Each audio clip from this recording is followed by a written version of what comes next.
Hi, my name is Nat Coke. Thanks for watching this video. This is a video that I'm creating for this post, the inescapable signal of a Fed rate cut that I'm preparing for the Warp Investor blog. That's the blog here that you're seeing on the screen, Warp Investor. And this is the blog post. And this video is going to be linked at the end of the post. So one of the things that I wanted to show here is, and that's the main message of the blog post, is that virtually always when the Federal Reserve starts lowering interest rates, a recession soon follows.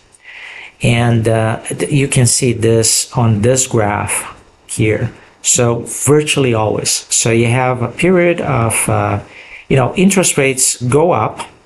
Then once they start going down, either we have a recession happening soon after, the shaded areas here are recessions, or we are already in a recession, which has happened in the past as well. For example, here, when interest rates start getting cut more decisively, we were already in a recession. Same happened here, also here earlier in time. So rate cuts happen and we are in a recession. That's in fact what leads to the uninversion of the yield curve.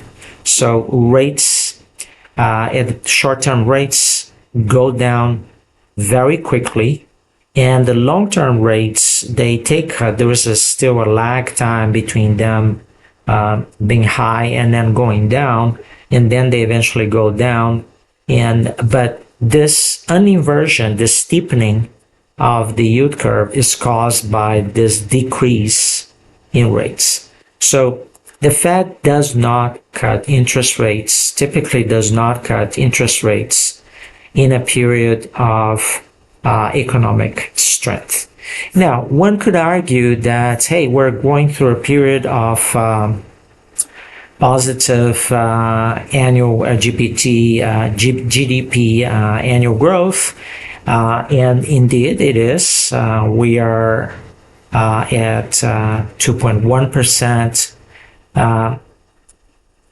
With the last quarter reported here, 2.1%, but we're positive. We have positive economic growth. But as you can see here, before the COVID recession, we were quite positive. We were at 3.4 and then started going down and became negative. So being in a period of economic growth doesn't mean much in terms of a recession is not coming. Typically, a recession happens soon after a period of strong economic growth. Now, there are other things that are looking much more concerning. For example, consumer sentiment is at one of the lowest points in time since this low here in June 2022, when we thought we were in a recession or about to get into a recession. So now it's as low or almost as low as at that level. And as you can see, these two troughs here, these two low points, they are historically very low. And we also have something interesting here. So even though the Fed is cutting interest rates, which has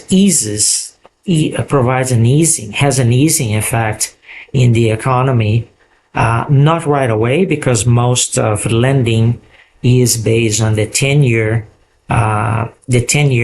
interest rate for the 10-year Treasury. mortgages, for example, and other types of loans, they are tied to that particular yield, which is set by the market, not by the Fed. But that yield tends to go down when the Fed lowers interest rates and the Fed funds rate. But even though that is easing, there is something that is going on, which is a reduction in the Fed balance sheet. And this has an effect that is tightening. In fact, this might be the reason why the long maturity rates for treasuries, including the 10-year, are still relatively elevated, even though the Fed just cut interest rates by 25 basis points today. So today, when this video is being created. So this is a tightening of the economy, even though the Fed is easing economic conditions by lowering interest rates. In any event, the main message here is that the Fed does not cut interest rates if the economy is strong. The Fed has access to many data points, and when it reduces interest rates, it's because it is expecting problems to come, and they can come very suddenly, even if GDP growth rate is positive. Thank you for watching.